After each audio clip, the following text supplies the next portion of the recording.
A 27 años del levantamiento armado del Ejército Zapatista de Liberación Nacional, sigue siendo referente mundial en la reivindicación pacífica de los derechos de los pueblos indígenas. Explican estudiosos de los movimientos sociales rebeldes ante la llamada Cuarta T. Hoy los zapatistas, constituyen la principal oposición de izquierda al desgobierno de López Obrador, agrego desgobierno, radical, anticapitalista y antipatriarcal. Sósimo Camacho escribe lo siguiente, además de lo que les estoy leyendo.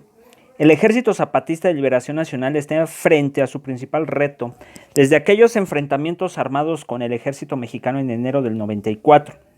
Pero también hoy es una organización más grande, con mayor influencia y con una red de alianzas que no contaba entonces, explican por separado estudiosos de los movimientos sociales y especialistas en el zapatismo. La llegada de López Obrador a la presidencia de la República les impuso a los zapatistas un nuevo desafío. Antes estaba claro que su enemigo, el Estado burgués mexicano, era administrado por una élite política con ideología de derecha neoliberal que había saqueado al país y había empobrecido al 70% de los mexicanos, indígenas los más depauperados. Ahora el llamado titular del Poder Ejecutivo se declara formalmente antineoliberal. Lanza una campaña contra la corrupción y dice que los pobres están en el centro de su gobierno.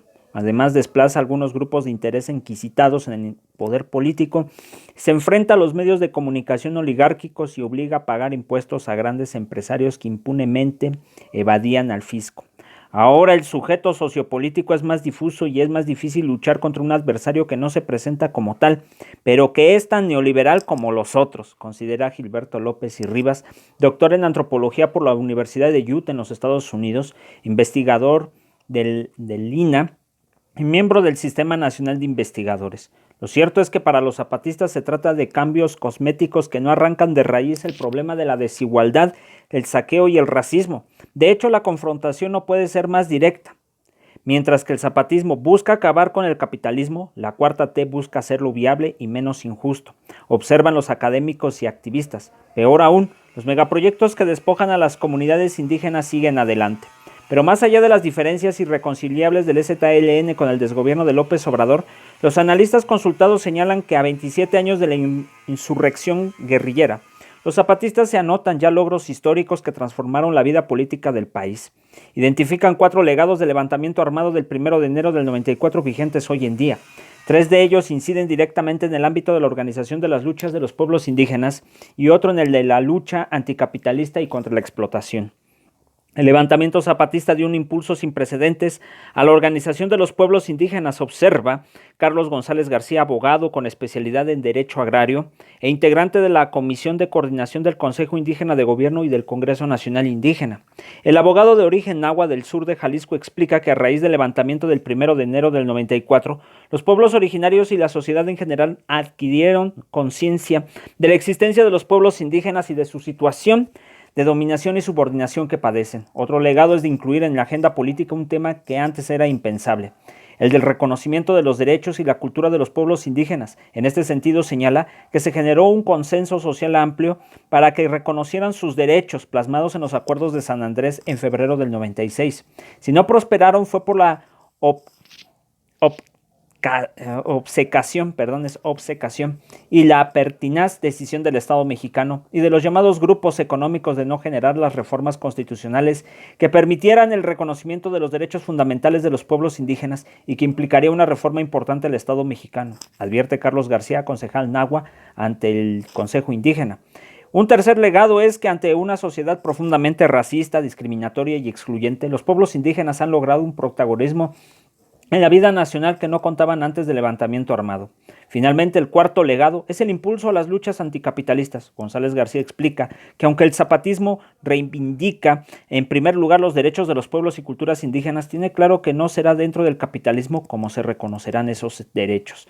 Un Estado en el que estén configurados y reconocidos los derechos fundamentales de los pueblos no es posible en el marco de la llamada sociedad capitalista. La discriminación, la exclusión, la explotación, el despojo y el desprecio a los pueblos originarios pues es consustancial, inherente al desarrollo del capitalismo en en México y en los países que han estado permanentemente colonizados o conquistados, lo dije al revés.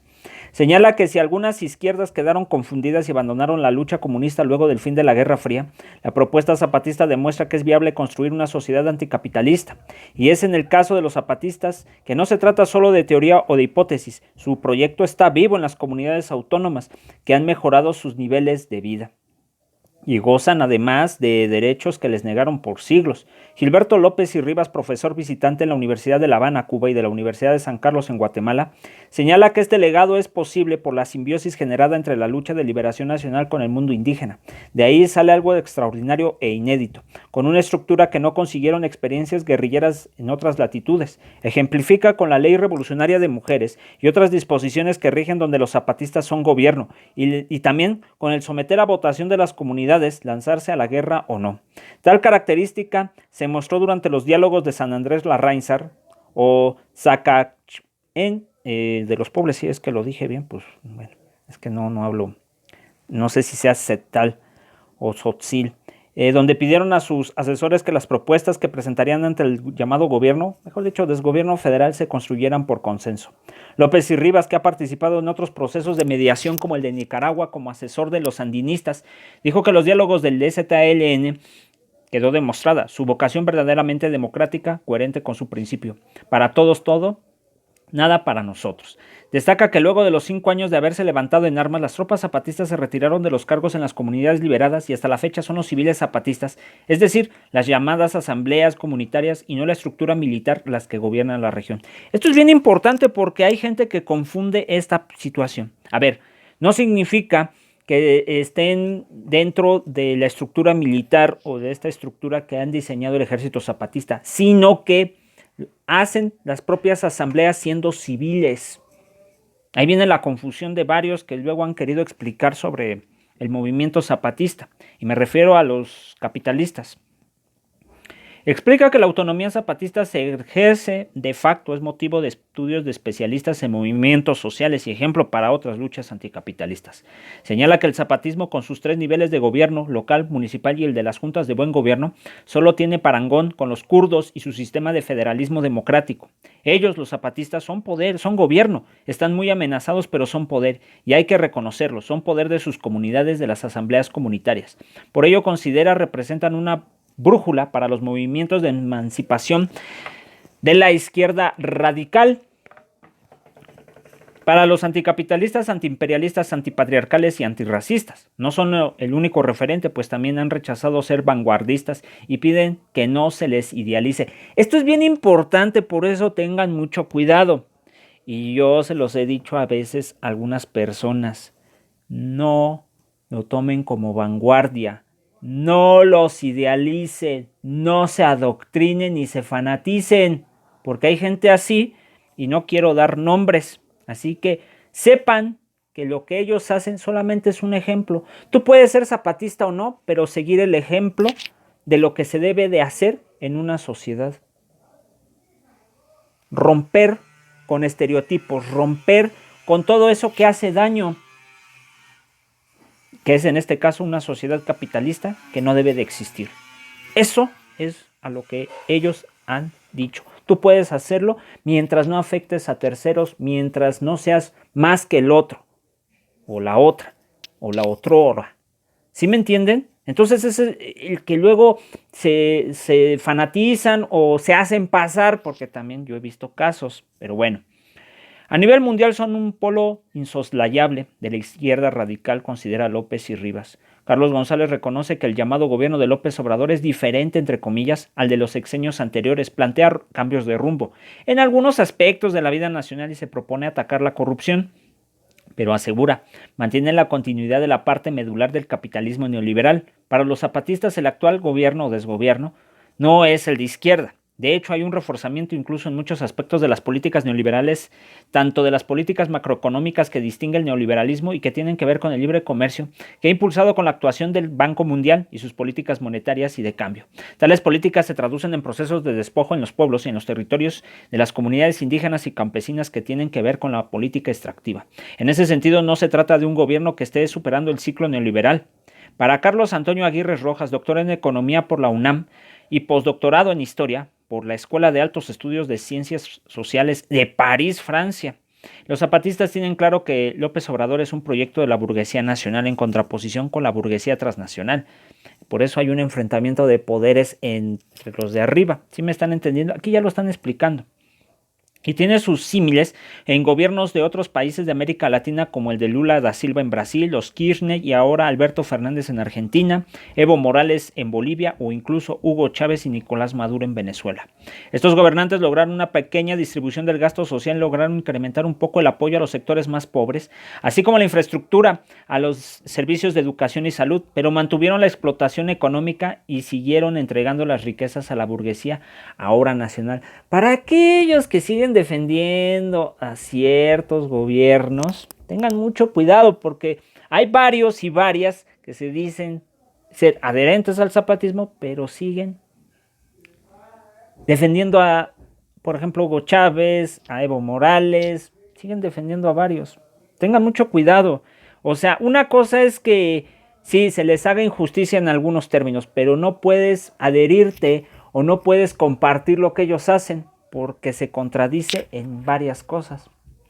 Lo digo porque ya por ahí he hecho alguna limpia, digamos, entre comillas, limpia es ya no tener gente que pues defienda este tipo de desgobiernos, porque sí, es mucha contradicción lo que existe. Pero bueno, en el calendario zapatista la siguiente cita es la salida de una delegación del Ejército Zapatista y del Congreso Nacional Indígena a distintas geografías del planeta. El objetivo, a decir de Carlos González, es denunciar que en México pues no estamos ante un gobierno de izquierda ni antineoliberal, que no se está dando una transformación sino una continuidad de la política de los llamados gobiernos anteriores.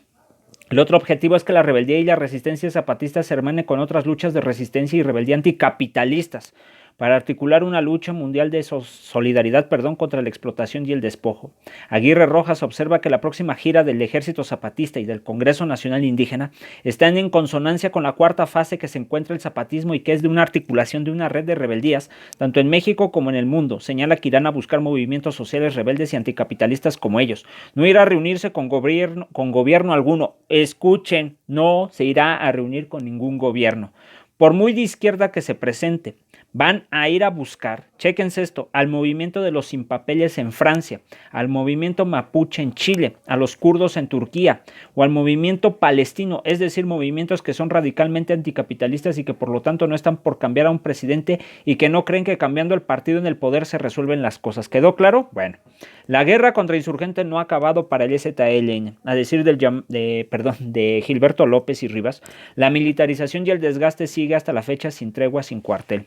Y es que explica Aguirre Rojas, adscrito al Instituto de Investigaciones Sociales de la UNAM, con líneas de investigación en marxismo, pensamiento crítico y movimientos antisistémicos actuales, no habrá posibilidad de entendimiento entre el actual gobierno mexicano y el EZLN.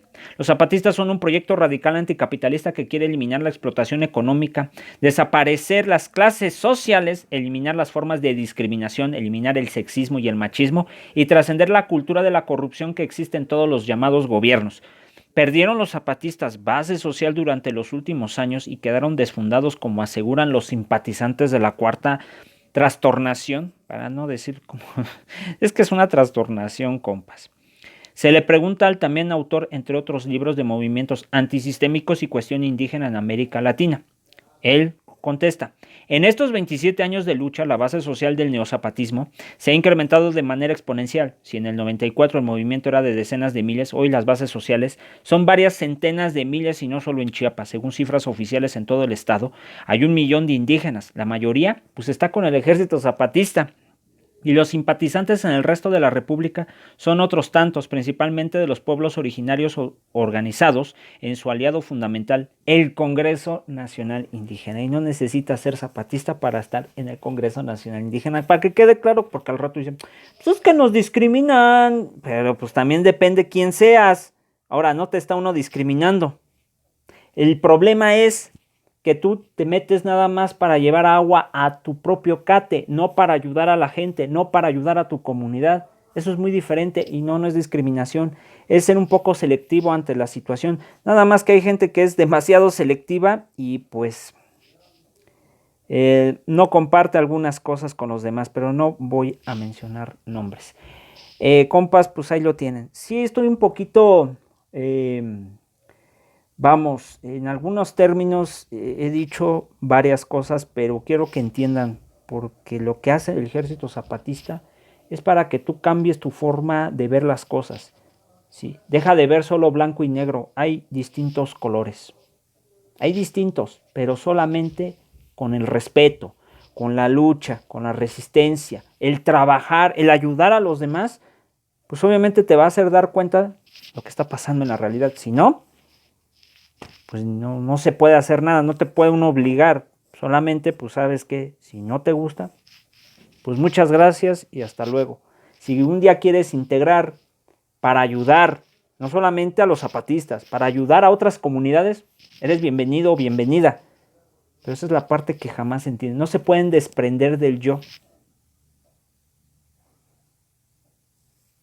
En fin, saludos compas.